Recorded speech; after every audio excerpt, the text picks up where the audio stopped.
The 1980s are remembered for neon color palettes, synthesizer-driven soundtracks, and a new wave of science fiction cinema that pushed political, social, and moral boundaries in ways that governments around the world found deeply uncomfortable.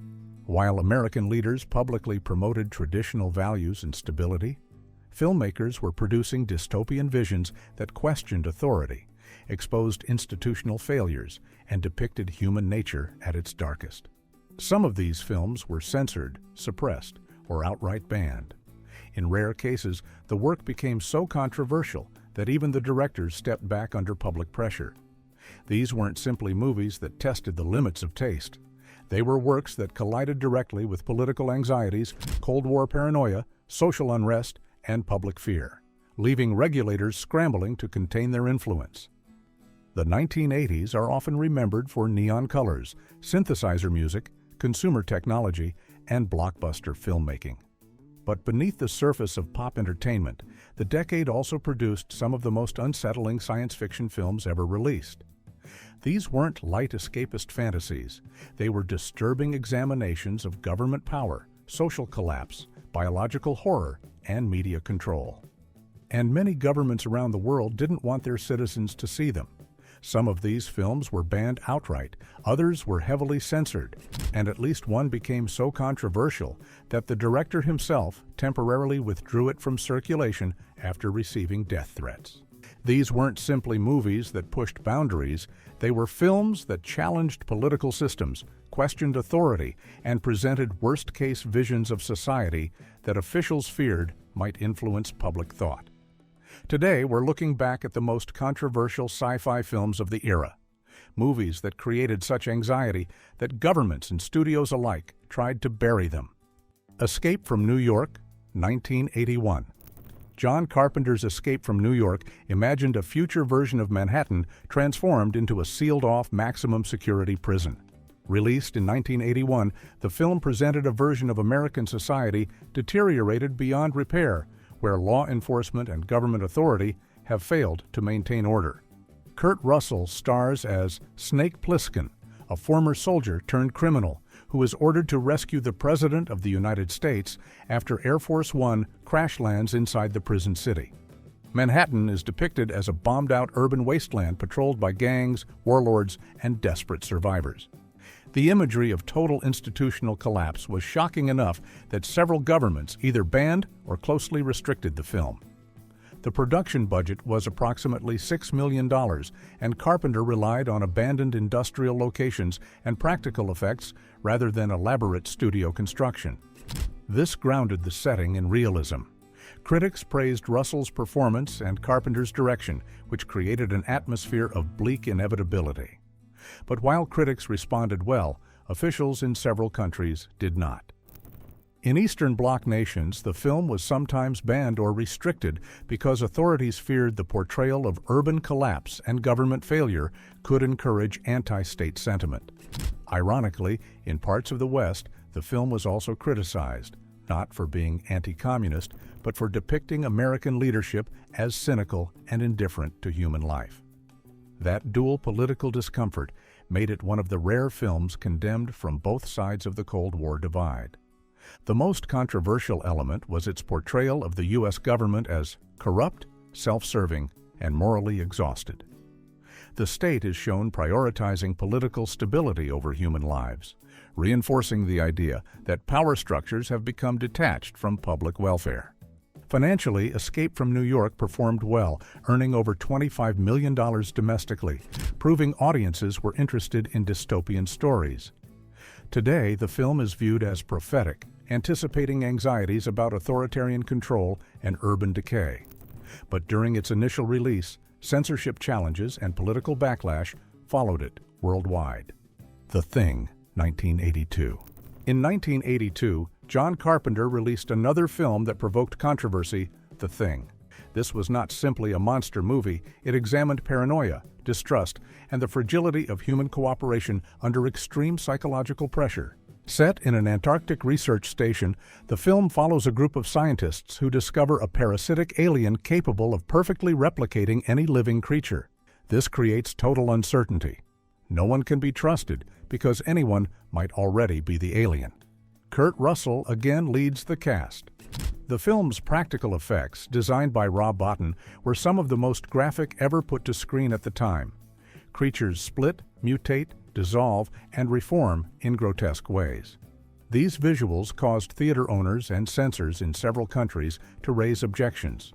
The production budget was about $15 million, much of which went toward special effects. Critics at the time were divided. Some praised its technical mastery, while others condemned its bleak tone and extreme violence. The nihilistic ending, which suggests humanity may already be doomed, disturbed test audiences enough that Universal reportedly considered reshooting it. Several nations either banned the film or demanded cuts. In parts of Germany, censors believed the themes of infiltration and paranoia were too aligned with Cold War anxieties. The UK released edited versions, removing the most graphic moments. Other markets avoided release altogether. At the box office, the film earned around $19.6 million in the U.S., underperforming in part because audiences gravitated more toward upbeat sci-fi like E.T. released the same year. Over time, however, The Thing has been re-evaluated and is now considered one of the greatest horror films ever made. Its depiction of fear-driven social breakdown feels increasingly relevant, one reason modern audiences appreciate what earlier censors feared. Mad Max 2: The Road Warrior, 1981. George Miller's Mad Max 2: The Road Warrior expanded the post-apocalyptic world established in the first film. Released in 1981, the movie depicts a future where gasoline has become the world's most valuable resource, and violent gangs roam the wasteland in armored vehicles. Mel Gibson returns as Max Rokitansky, a former police officer now wandering the wasteland. Civilization as we know it has vanished, replaced by desperate tribes competing for fuel and survival. The production budget was about $4 million, but Miller stretched it far through elaborate stunt work and practical vehicle destruction. Real stunt performers drove real vehicles in high-speed crashes, a level of physical risk rarely seen today. The film was widely acclaimed for its energy and visual style. But authorities in several countries worried about the impact on young audiences at a time when motorcycle-related crime was rising. New Zealand banned the movie for several years over fears it would inspire gang culture. Sweden cut nearly 10 minutes of vehicular violence. British officials initially rated it for adults only and later reconsidered due to police complaints that it inspired gang behavior. The core concern was the movie's message: society is always one crisis away from collapse. Order, law, and stability exist only temporarily, and when resources disappear, social structure disappears with them. Worldwide box office reached roughly $36 million, proving audiences responded strongly, even when governments hesitated. Today, the film is regarded as a landmark in action cinema and a warning about environmental crisis and resource scarcity. But during its original release, its bleak worldview made officials uneasy. Scanners, 1981. David Cronenberg's Scanners explored telepathy, biotechnology, and government conspiracy. Released in 1981, the film centers on individuals whose psychic powers can cause catastrophic physical damage, most famously, the ability to make a person's head violently explode. The production budget was around $4.1 million, and Cronenberg used innovative special effects to create practical on-screen gore that felt disturbingly real. The film stars Michael Ironside and Stephen Lack, portraying rival telepaths entangled in a secret corporate and government experimentation program. The film suggests that governments and corporations are willing to experiment illegally on citizens to create psychic weapons. This theme echoed real-world fears about unethical medical testing and covert research programs. For that reason, along with its explicit violence, several European countries banned the film entirely. In the UK, censors removed close-ups of head explosions and surgical procedures. Germany initially refused theatrical release, given the uncomfortable historical parallels with unethical medical experimentation during the Nazi era. The film earned about $14 million worldwide and became a major cult classic on home video. Today, it is recognized as a defining work of body horror cinema and a cautionary tale about unchecked biotechnology and corporate control. But when it premiered, government agencies and film boards viewed its content as both visually extreme and politically provocative. Strange Days, 1995, developed in the 1980s. Although released in 1995, Catherine Bigelow's Strange Days originated from an idea developed during the late 1980s. The story imagines a black market technology that records experiences directly from the brain, allowing users to relive memories and sensations exactly as they were felt. Ralph Fiennes stars as a dealer in these illegal recordings. The film does not avoid disturbing content. Some recordings depict violent crime, sexual assault, and murder, shown from both victim and perpetrator perspectives. The film also confronts racial violence and police misconduct, presenting themes that authorities in several nations considered too inflammatory. With a budget of approximately $42 million, the film used advanced effects to visualize immersive virtual memory experiences. Censorship issues followed immediately. Several countries banned or restricted the film due to sexual violence scenes and its climactic depiction of the filmed murder of a black activist by white police officers. The UK required edits. Germany withheld certification without major cuts. Australia banned the film outright. Financially, the film earned only about $7.9 million domestically. Distributors struggled to market such difficult thematic material. Today, Strange Days is seen as prescient, anticipating everything from body-worn cameras to digital voyeurism. But its original release was heavily constrained by censorship. Akira, 1988. Katsuhiro Otomo's Akira proved that animation could be just as politically charged and disturbing as live-action cinema. Released in 1988, the film takes place in Neo-Tokyo after a catastrophic explosion destroys the original city decades earlier. The story follows teenage biker gangs who become entangled in a government experiment involving psychic powers, biological evolution, and urban rebellion. The film cost approximately $10 million, enormously expensive for animation at the time, and featured unprecedented hand-drawn detail. Critics praised its craft and ambition. Governments, however, were less comfortable. Several Eastern European nations banned or restricted the film due to fears that its depiction of youth rebellion and government corruption might inspire unrest.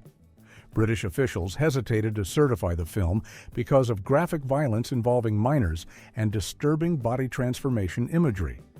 German authorities demanded edits to political content. The film also highlights the dangers of secret military science and uncontrolled power, themes governments recognized as politically sensitive. Although limited in theatrical distribution, Akira became massively influential through underground circulation and home video. Today, it is considered one of the most important animated films ever made. They Live, 1988. John Carpenter returned to political allegory with They Live, released in 1988. The film stars Roddy Piper as a drifter who discovers glasses that reveal the ruling elite as disguised aliens using subliminal messages to manipulate humanity. The theme is direct. Capitalism and mass media function as instruments of control. With a modest $3 million budget, the movie relied on practical effects and satire. Critics initially underestimated it, labeling it B-movie entertainment. But distribution was quietly limited by theater chains and international markets that objected to its anti-corporate message. Some executives even suggested Carpenter alter the aliens so they would no longer symbolize economic elites. The film ultimately grossed only around $13 million, partly due to weak promotion, influenced by commercial nervousness surrounding its political themes. Today, They Live has become a major cult classic, often cited in discussions of propaganda, advertising, and media power. Videodrome, 1983. David Cronenberg's Videodrome explored the psychological and biological effects of violent media. James Woods stars as a television executive who discovers a broadcast signal depicting torture. Exposure to the signal causes hallucinations and extreme bodily transformation. With a $5.9 million budget, Rick Baker's effects created viscerally disturbing imagery, including the human body merging with television technology. Many nations banned the film outright. Others required substantial edits, especially where sexual content intertwined with violence. German authorities hesitated to release it due to fears it glamorized media-induced psychosis. Australian markets banned the film in some regions entirely. The film earned only $2.1 million domestically, a commercial failure. But like many Cronenberg films, it has since been reassessed as a groundbreaking exploration of technology and identity. Brazil, 1985. Box office was limited at $9.9 million domestic, but Brazil's cultural and political impact proved far greater than its financial success.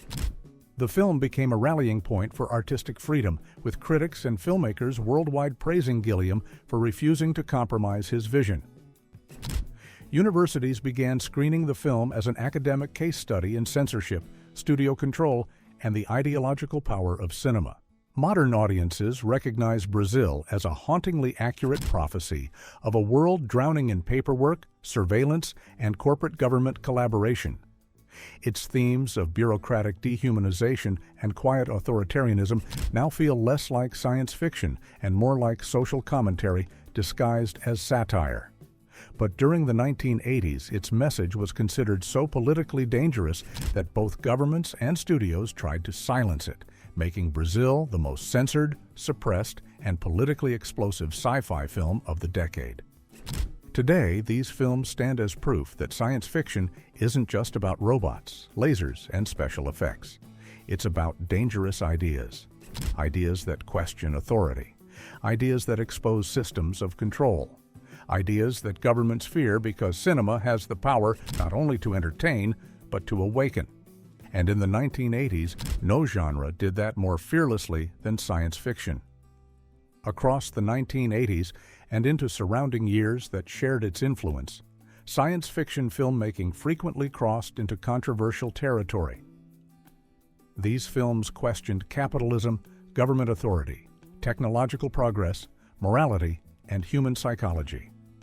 Censorship decisions were often driven not only by graphic content, but by fears that audiences might recognize parallels to real-world systems. Their legacies demonstrate how speculative cinema can challenge power structures and public perception, sometimes provoking official suppression in the process. Many works that once alarmed authorities are now recognized as critical artistic achievements, shaping the future of filmmaking and continuing to influence cultural and political discussions decades later.